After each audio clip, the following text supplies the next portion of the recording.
প্রিয় দর্শক, সাজ্জাদ কাদিরের প্রীতি নিন, শুভেচ্ছা নিন। আজকে আমি একা কথা বলবো না, দ্বৈতভাবে কথা বলবো। আজকে আমাদের এই লাইভে যুক্ত হয়েছেন সুপ্রিয় সুধী, যে যেখান থেকে দেখছেন সবাইকে অনেক অনেক প্রীতি ও শুভেচ্ছা। আজকে আমি যে বিষয়টি নিয়ে কথা বলতে চাই সেই বিষয়টি হচ্ছে ভারত কেন বাংলাদেশ আওয়ামী লীগকে বাংলাদেশের ক্ষমতায় দেখতে চায়। ভারত কেন ক্ষমতায় না থাকলেও বাংলাদেশ আওয়ামী লীগ যেন বাংলাদেশে একটি শক্তিশালী বিরোধী দল হিসেবে দেখতে চায়। এই দেখতে চাওয়ার পিছনের কারণটি এবং বাংলাদেশে এক শ্রেণীর মানুষ ভারতকে কেন বিরোধিতা করে। 1971 সালে বাংলাদেশ স্বাধীন হওয়ার পর থেকে আজকে পর্যন্ত এই ভারত বিরোধীরা যে প্রপাগান্ডা চালিয়েছে সেই প্রপাগান্ডার কোনোটা বিষয় বাংলাদেশে কখনো সত্য প্রমাণিত হয়েছে কিনা, এই বিষয়গুলা একটু অ্যাডভান্স মানে অ্যানালাইটিক্যাল যেসব মানুষ যারা এই ভারতবর্ষে বসবাস করেন, এই ভারতীয় উপমহাদেশে বসবাস করেন, যারা বাংলা ভাষাভাষী, যারা মুসলিম, হিন্দু, বৌদ্ধ, খ্রিস্টান অথবা অন্য কোনো ধর্মের অনুসারী, তাদের কিন্তু এই বিষয়টি একটু ভালোভাবে দেখা দরকার। এবং এই ভারতবর্ষে মানে হিন্দু বিরোধিতা, ভারত বিরোধিতা যে বেঁচে আছে, এটা কিসের উপরে ভর করে বেঁচে আছে। আপনারা দেখেন, বাংলাদেশ যখন 1971 সালে স্বাধীন হয়, ভারত কিন্তু বাংলাদেশের সেনাবাহিনীর সাথে, বাংলাদেশের মুক্তিযোদ্ধার সাথে, বাংলাদেশের যে প্রবাসী সরকার তাদের সাথে কাঁধে কাঁধ মিলিয়ে যুদ্ধ করে আমাদের দেশটিকে স্বাধীন করে দিয়েছে। আমরা জানি ইরাকে অথবা অন্য কোনো দেশে যেখানে আমেরিকা যুদ্ধ করেছে, অথবা দ্বিতীয় বিশ্বযুদ্ধের সময়ে জাপানের বিরুদ্ধে এবং জার্মানির বিরুদ্ধে, ইতালির বিরুদ্ধে যে মিত্রবাহিনীর সৈনিকেরা জয়লাভ করেছে, তার 50 বছর পর্যন্ত এই মিত্রবাহিনীকে সেই দায় শোধ করতে হয়েছিল জাপানকে, জার্মানিকে এবং ইতালিকে। তাহলে বাংলাদেশকে যে স্বাধীন করে দেওয়ার ক্ষেত্রে একটা বড় ভূমিকা রেখেছিল ভারত।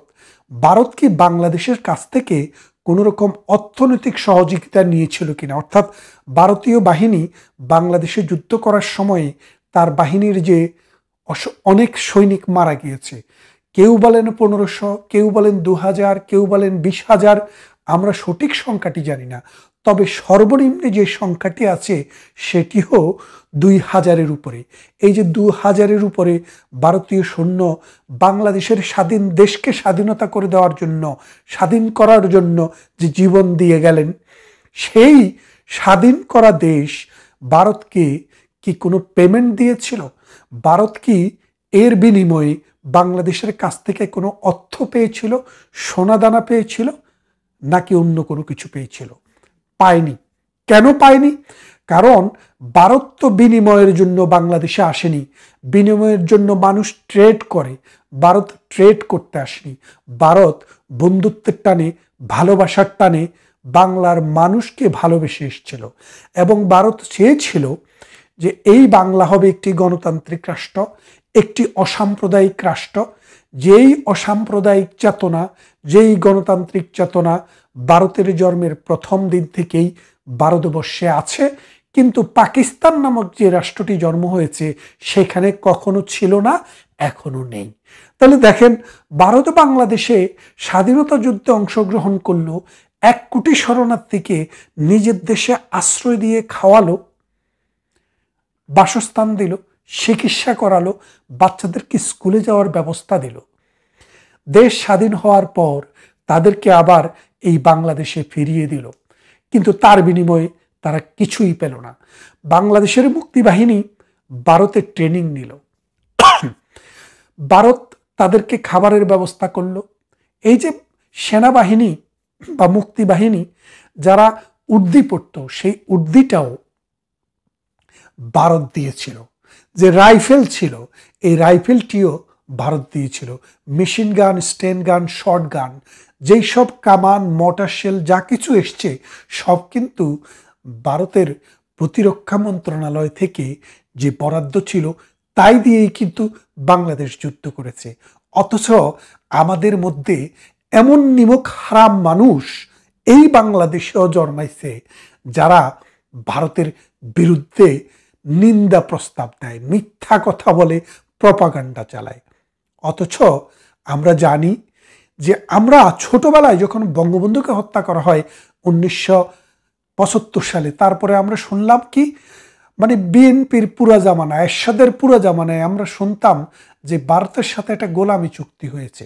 যেই গোলামি চুক্তিটি হচ্ছে, ভারত পৃথিবীর কোনো দেশের সাথে, কোনো রাষ্ট্রের সাথে, কোনো প্রতিষ্ঠানের সাথে চুক্তি করতে হলে ভারতকে জানাতে হবে এবং ভারত কোনো ভারতের অনুমোদন ছাড়া বাংলাদেশ দেশের বাইরে কোনো কিছু করতে পারবে না।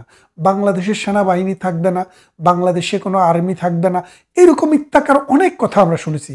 কিন্তু এগুলো যে মিথ্যা কথা, পরবর্তী যুগে এসে আমাদের প্রজন্ম সেটা জানলো।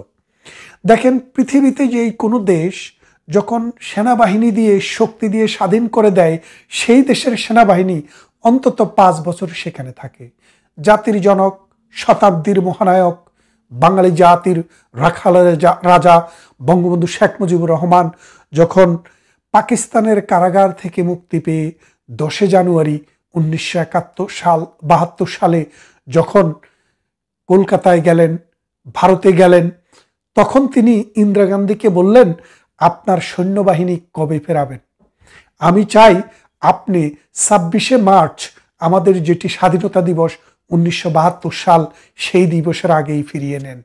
এবং ইন্দিরা গান্ধী কোনো বিলম্ব না করে, কোনো বনিতা না করে 1972 সালের 26শে মার্চের ভিতরে সমস্ত সেনাবাহিনীকে ফিরিয়ে নিয়েছে। দেখেন, যেই বাংলাদেশের স্বাধীনতার জন্য মিসেস শ্রীমতী ইন্দিরা গান্ধী পৃথিবীর দ্বারে দ্বারে ঘুরেছে, তারা নিজেরা রাশিয়ার সাথে চুক্তি করে, মৈত্রী চুক্তি করে, রিস্ক নিয়ে বাংলাদেশকে স্বাধীনতায় সহযোগিতা করেছে। সেই বাংলাদেশের প্রধানমন্ত্রী, সেই বাংলাদেশের স্থপতি, জাতির জনক বঙ্গবন্ধু শেখ মুজিবুর রহমান ইন্ডিয়ার কাছে প্রথমেই সেনাবাহিনী ফিরিয়ে নেওয়ার দাবি জানালেন এবং তার দাবির প্রতি সম্মান দেখিয়ে তারা সেটা করলেন। তারপরে দেখেন, বঙ্গবন্ধুকে 1975 সালে যখন হত্যা করা হয়, পাকিস্তানি ন্যারেটিভ যখন জিয়াউর রহমানের হাত ধরে আবার বাংলাদেশে প্রথম ফিরে আসে, মৌলবাদীদের চক্র, স্বাধীনতা বিরোধীদের চক্র, সাম্প্রদায়িক চিন্তা চেতনার মানুষের যে চক্র, সেই মানুষের চক্করে পড়ে জিয়াউর রহমান যখন ক্ষমতা গ্রহণ করেন, তখন কিন্তু ভারত এত বড় রাষ্ট্র, এত বড় সেনাবাহিনী, পাকিস্তানের বিরুদ্ধে যুদ্ধ করে বাংলাদেশকে স্বাধীনতা করতে সহযোগিতা করেছিলেন, তারা কিন্তু সেনাবাহিনী দিয়ে বাংলাদেশে কোনো রকমের বিতর্কিত ভূমিকা পালন করেননি। তারা কিন্তু বন্ধুপ্রতিম রাষ্ট্র হিসেবে যারাই ক্ষমতায় এসছে তাদের সাথেই সহযোগিতার মনোভাব নিয়ে দেশ পরিচালনায় তাদেরকে সহযোগিতা করেছেন। তারপর জিয়াউর রহমানকে হত্যা করার পর এরশাদ যখন এসছে, তখনও কিন্তু তারা সহযোগিতাই করেছে। ভারত বাংলাদেশের 1 ইঞ্চি মাটিও কোনোদিন দখল করার চেষ্টা করেনি এবং দখল করেনি।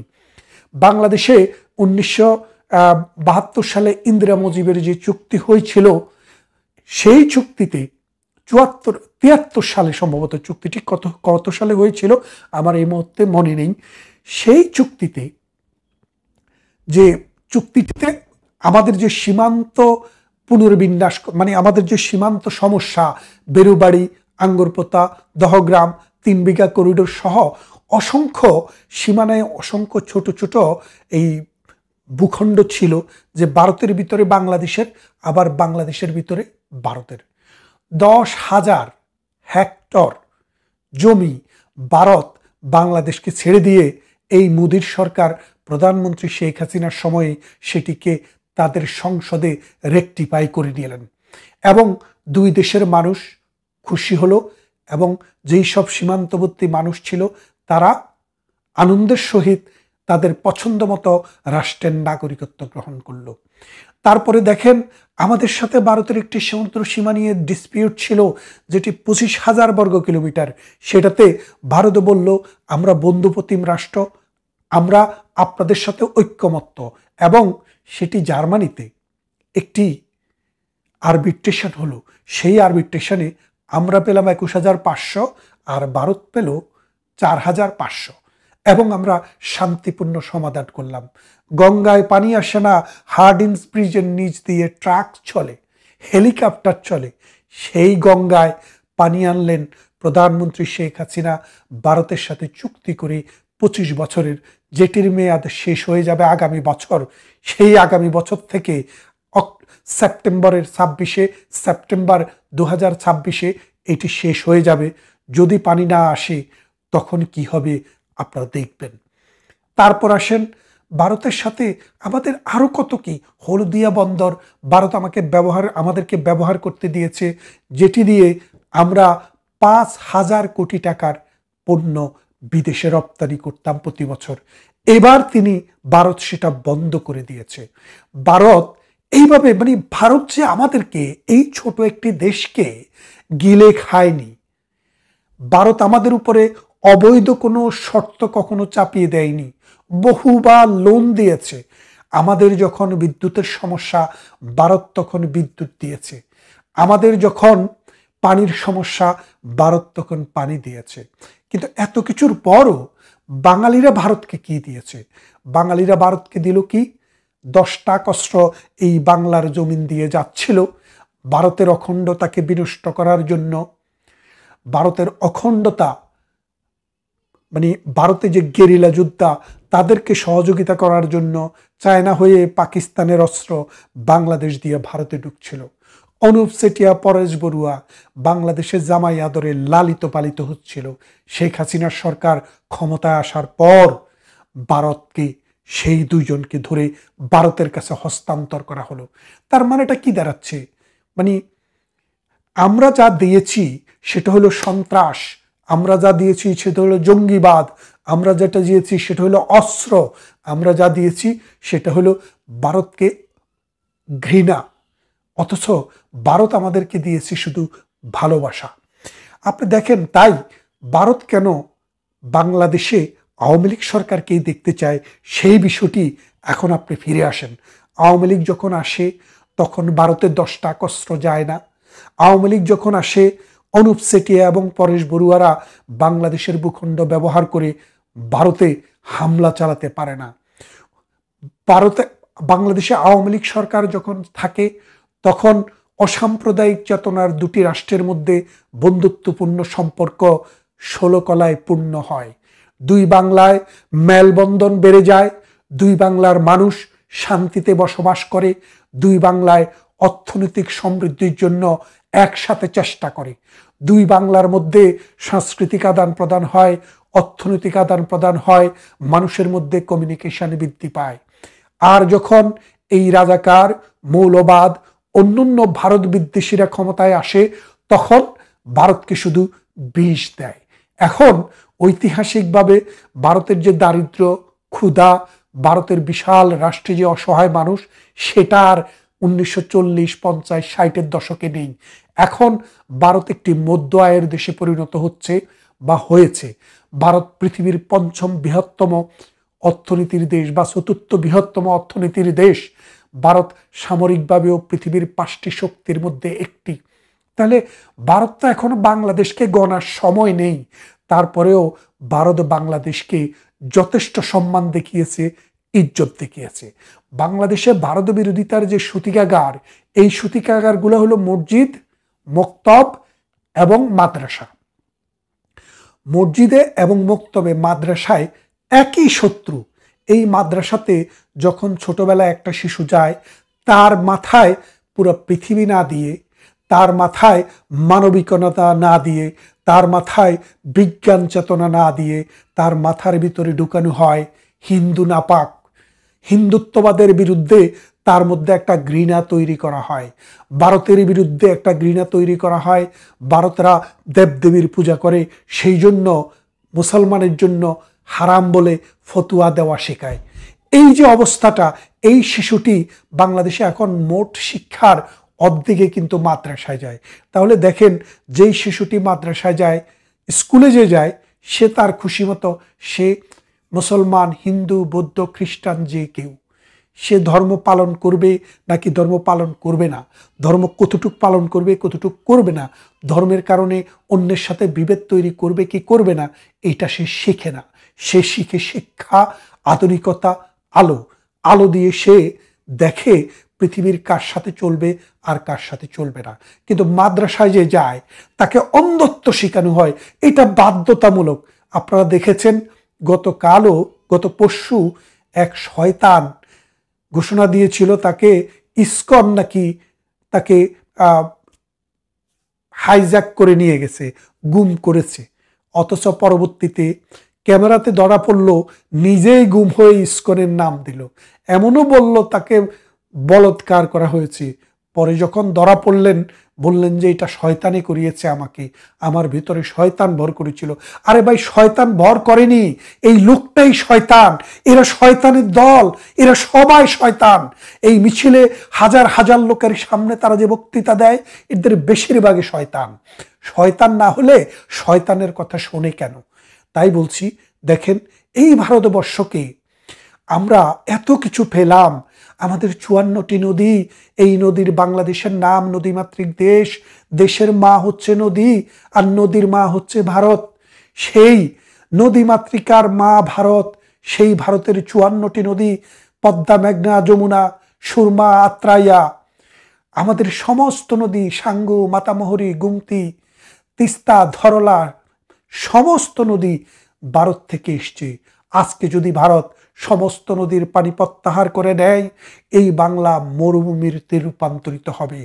তাই আপনারা একটা বিষয়কে দেখেন, ভারত চায় এই দেশে যেন গণতান্ত্রিক মানুষ থাকে, এদেশে যেন অসাম্প্রদায়িক চেতনার মানুষ থাকে, এদেশে যেন সংস্কৃতিবান মানুষ থাকে, এদেশে যেন বাংলাকে, বাংলা ভাষাকে এবং সাহিত্যকে ভালোবাসে সেই রকমের মানুষ থাকে। তা না হলে দুই বাংলায় অন্ধকার নেমে আসে। বাংলার চারপাশে ভারতের যে 7টি স্টেট রয়েছে, সেখানে অন্ধকার নেমে আসে। তারা এই অন্ধকার দেখতে দেখতে তারা অস্বস্তিতে ভোগে। তাই ভারত সবসময় চায় বাংলাদেশে আওয়ামী লীগের মতো একটি সরকার ক্ষমতায় থাকুক, যারা দেশকে ভালোবাসে, গণতন্ত্রকে ভালোবাসে, 71-এর মহান স্বাধীনতার চেতনাকে ভালোবাসে এবং উল্টা দিকে সাম্প্রদায়িকতাকে ঘৃণা করে, ধর্মের নামে উন্মাদনাকে ঘৃণা করে, যারা বন্ধুত্বকে ভালোবাসে কিন্তু হিংসা শেখায় না, বিদ্বেষ শেখায় না। তাই আপনারা যারা চিন্তা করছেন ভারত মনে হয় চুপ করে বসে আছে, না, ভারত বসে নেই। আমেরিকার সাথে একটি চুক্তি স্বাক্ষরিত হয়েছে, আপনারা জানেন, এবং অদূর ভবিষ্যতে আরো অনেক কিছুই দেখবেন। আপনারা যারা আওয়ামী লীগের কর্মী, এখানে সেখানে হাটে বাটে ঘাটে লুকিয়ে আছেন, আপনারা প্রস্তুত হন, ডাক আসবে, ডাক প্রধানমন্ত্রী শেখ হাসিনাই দিবেন, আর আপনাদেরকে দিয়েই এই দেশ আবার রাজাকার মুক্ত হবে। ভারত বিদ্বেষী, ধর্মাশ্রয়ী, মৌলবাদী, সাম্প্রদায়িক শক্তিকে আমরা বিনাশ করে এ দেশকে আবার স্বাধীনতার 71-এর মন্ত্রে দীক্ষিত করে আমরা আবার আলোর প্রদীপ জ্বালাবো। ভালো থাকবেন, কথা হবে অন্য কোনো ভিডিওতে। এটি যদি পার্ট 1 হয়, দ্বিতীয় পার্টে আমি আরও ভারত কেন আওয়ামী লীগকে চায় আর অন্যান্য সাম্প্রদায়িক শক্তিকে চায় না, সে বিষয়টাকে আরেকটু বিস্তারিত বলবো। ভালো থাকবেন, কথা হবে অন্য কোনো ভিডিওতে।